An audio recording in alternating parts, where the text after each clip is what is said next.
My name is Kathleen Fitzgerald, and this is my final presentation for the Master of Science in Administration Health Services Administration program at Central Michigan University. For my research topic, I have chosen to examine the impact and effectiveness of a diabetes prevention program. Some background to why I chose this. Diabetes rates are increasing across the U.S. and in the state of Michigan. In fact, estimates are that currently 9.3% of Americans have diabetes, which is over 29 million Americans. Even greater concern is that 70 million more have prediabetes.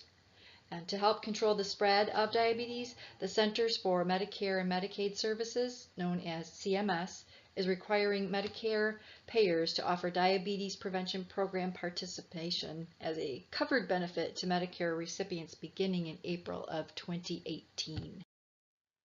The Diabetes Prevention Program curriculum is approved by the Centers for Disease Control and Prevention, CDC, and it has 16 core courses with a goal of at least a 5% weight loss. And for participants in this program, it's available at 4 locations in Ann Arbor: the YMCA, National Kidney Foundation, U of M Metabolism, Endocrinology, and Diabetes Center, and Omada Health. Prior to the official program launch, Blue Cross Blue Shield of Michigan and U of M formed a partnership to run a pilot program to assess how well the program is doing attracting and retaining members. Members of U of M's self-funded insurance plan, Premier Care, were chosen for participation based on claims data or physician data showing a diagnosis of prediabetes. The engagement rate of the program was low, actually less than 8%, engagement being defined as having attended at least 1 out of 16 sessions. The low engagement rate for a benefit that is free to the member led to the need for this research.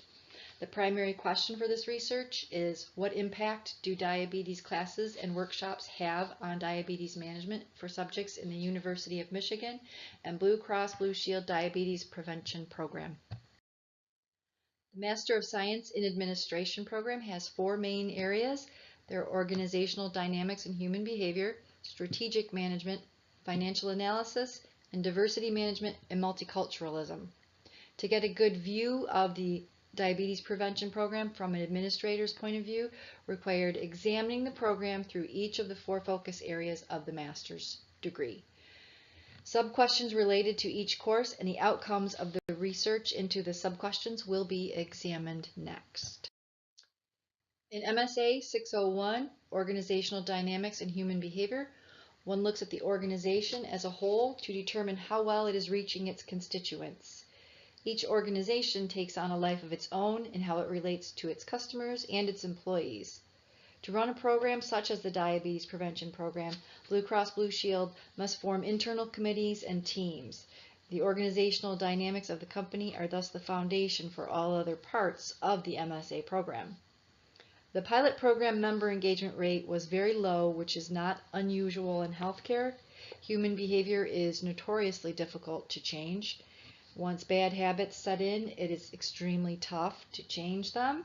There are many studies seeking ways to change human behavior. Of particular interest was the use of a tool known as the Patient Assessment Module to help gauge an individual's readiness for change. The program needs to be more individualized, as a one-size-fits-all approach is not advisable. Members who received a form letter inviting them to participate in this program had an engagement rate of 7.6%, whereas members who were invited directly by their physicians had an engagement rate of 76%. So this really illustrates the fact that physician involvement is key to this program. Strategic management is a process company executives use when deciding what they want a firm to achieve. Part of strategic management are the internal and external company assessments, which involve looking at strengths and weaknesses internal to an organization, also looking outside the organization for awareness of opportunities and threats. When positioning oneself in the healthcare insurance marketplace, accreditation is a very important factor to consider. Blue Cross Blue Shield is NCQA accredited, which has requires measurement and reporting of outcome data. These data are publicly available to customers and employer groups looking to purchase health insurance. Therefore, the company must have plans for continuous improvement of the outcome data. There are financial considerations when adopting a new program. Analysts use ratios and forecasting tools to evaluate whether a program should be implemented or not. For the diabetes prevention program, Blue Cross has buying power that other employer groups do not. So to that end, Blue Cross can negotiate better rates with the vendors based on the sheer volume of clients that Blue Cross can provide. This savings can be passed on to the Blue Cross customers while still allowing Blue Cross to make a profit. In the state of Michigan, diabetes costs about $8 billion a year in medical costs and another $2.5 billion in lost wages. The goal of the diabetes prevention program is to decrease diabetes rates, therefore reducing diabetes spend. However, much research in this area shows that any savings will likely take many years to come to fruition. For the multiculturalism and diversity pillar, the sub-question asked was, what impact do diabetes management classes and workshops have on healthcare disparities? Diabetes rates are not consistent among races of people in the United States. African Americans and Hispanics have higher diabetes rates than Caucasians, but this program does not specifically address healthcare disparities. So how does it all fit? The 4 MSA courses are the foundation to any successful business. Whether it's healthcare, manufacturing, or customer service industry, the business leaders must know their customers' wants and motivations, and they understand how to create an environment that can reach customers, yet still engage its own employees. Financial management and strategy planning are necessary to make sure a business is able to change with the environment in which it functions, and also to make enough money so it can continue to exist. And companies must embrace the multiculturalism of their customers. Again, embracing diversity makes good financial strength. Without financial strength, the company would not be able to reach its customers. Thus, there's an interweaving of the parts where all the pieces are important to the whole. The ultimate goal for this program is better patient engagement. The hope is that better engagement will lead to better outcomes, which in turn will lead to lower healthcare costs.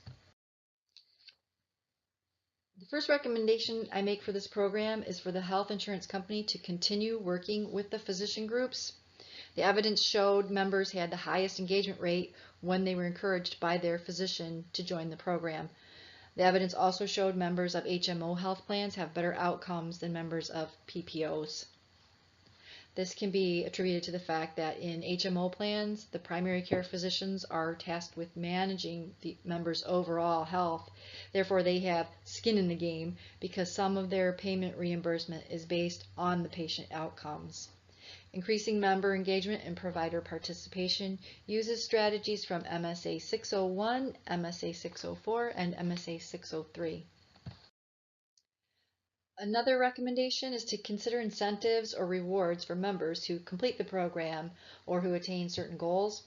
This is a tactic used in other population health programs.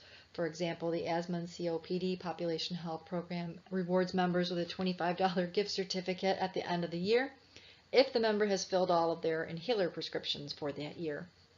This strategy combines some of the findings from human behavior research of MSA 601 and the financial analysis research findings from MSA 602. My final recommendation is to involve families in this program. Blue Cross Blue Shield of Michigan and U of M should consider extending this program to other family members. So this could help families support their loved one better and really understand the severity of this disease and how to cope with it. Family is an important part of a person's cultural identity, and this should be supported as the person progresses through the program. Disease management programs are in their infancy, and health insurance companies and providers are trying to find ways for them to be effective in our fast-paced world. Unfortunately for this study, the engagement rate was so low that the program did not have any measurable effect for the members of the Blue Cross Blue Shield U of M pilot program. These are the references used in this presentation. Thank you for watching this presentation.